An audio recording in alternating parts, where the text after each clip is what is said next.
Avoid Oversinging, how to keep your voice healthy and musical. Have you ever heard a singer hit all the high notes, throw in endless riffs, belt like there's no tomorrow, but somehow the performance still feels overwhelming, even exhausting to listen to? That is what we call oversinging. In today's video, I'm going to break down what oversinging is, why it happens, and most importantly, how you can avoid it so your performances sound effortless, emotional, and memorable without wrecking your voice.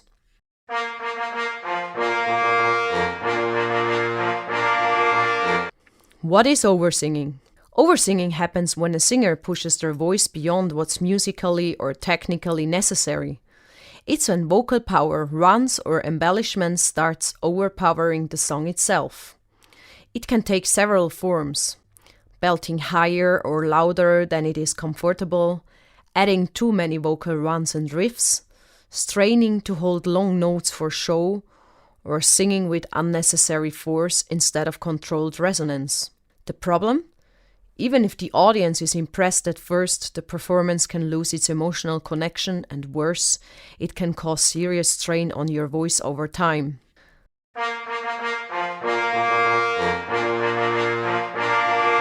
Why do singers oversing?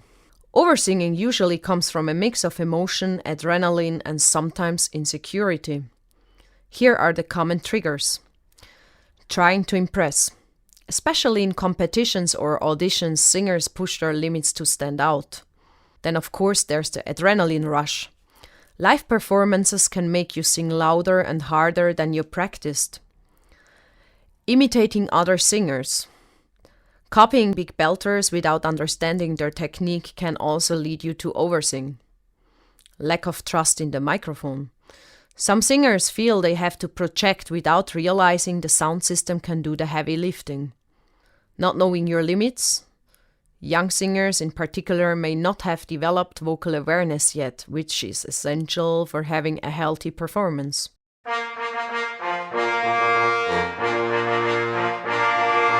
Hidden dangers of oversinging. Let's talk about the side effects, both short-term and long-term. Short-term side effects are hoarseness after singing, feeling tight or sore in the throat, and having difficulty hitting high notes after a performance. The long-term side effects are chronic vocal fatigue, nodules or polyps on the vocal cords, loss of vocal range, and of course loss of vocal color, which is the natural richness your voice has. As a teacher, I always remind students you only get one set of vocal cords. Treat them like gold.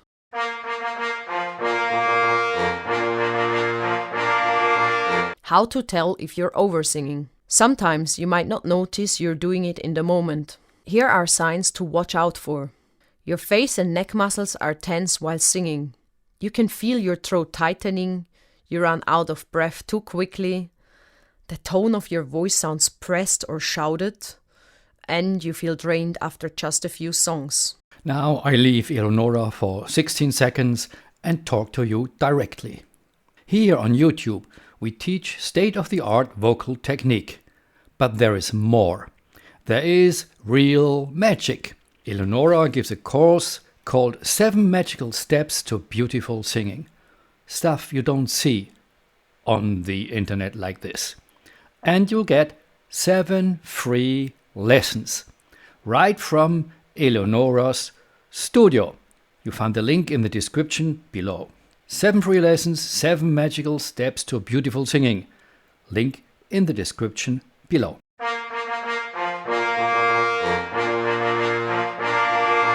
Pro tip: record yourself. Often, what feels powerful live can sound harsh or unnatural when you listen back.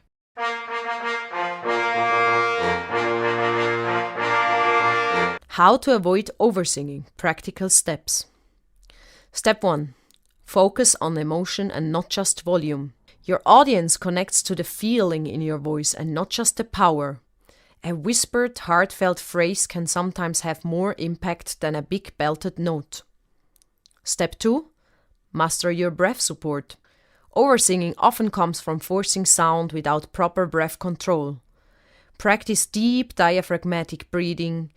Inhale through your nose, letting your belly expand.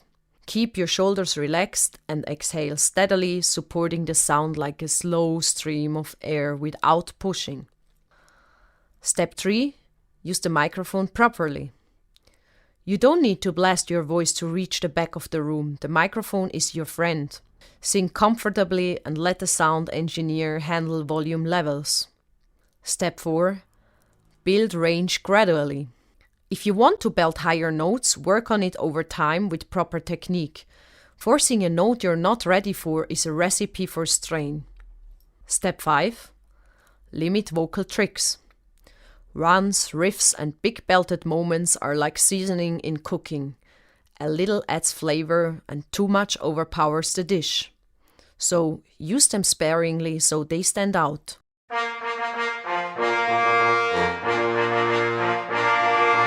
Let's go to exercises to prevent oversinging.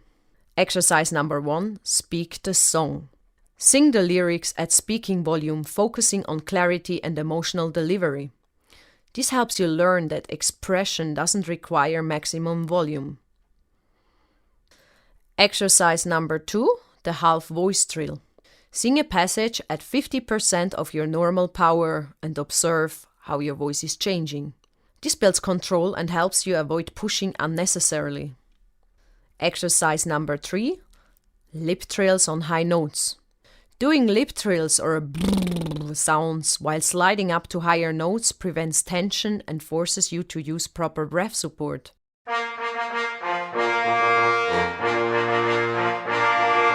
Then, of course, learn from the greats. Think about singers like Norah Jones or Sam Smith. They use dynamic control, knowing when to sing softly, when to build, and when to release. Their performances stay memorable because they leave room for the music to breathe.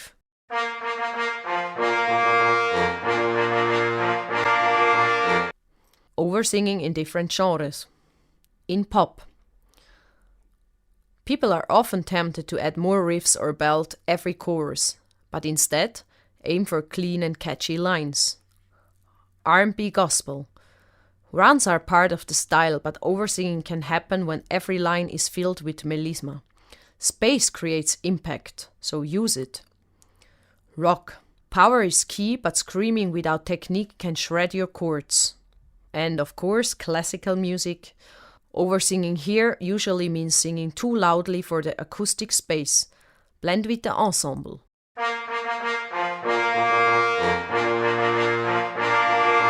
Mental shift. Sing smarter, not harder. Instead of thinking, how loud can I go?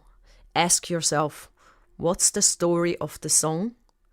Where do I want the audience's focus? How can I surprise them with contrast? Remember, your goal is to move the listener, not just impress them with high notes.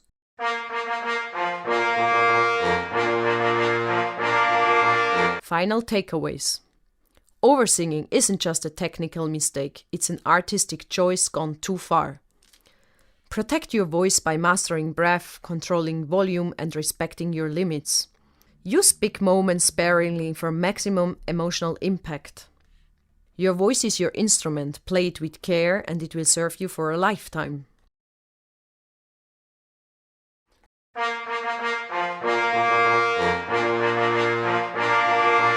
Now we will do an exercise that really can help prevent oversinging. Let's start.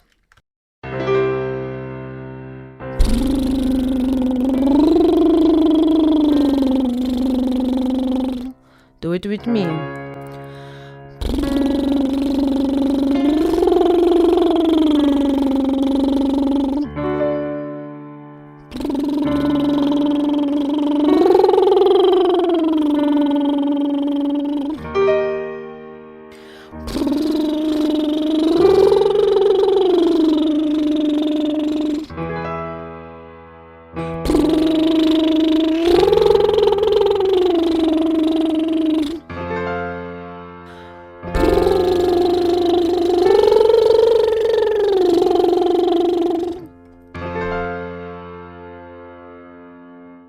If you found these tips helpful, let me know in the comments.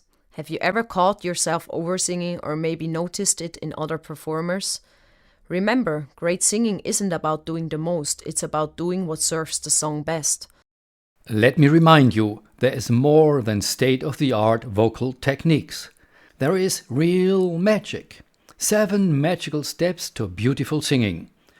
A course by Eleonora with 7 free lessons, right from Eleonora's studio. Link in the description box below. 7 magical steps to beautiful singing. 7 weeks of daily breakthroughs structured in powerful modules to bring out your most beautiful sound. 7 free lessons. Link in the description below.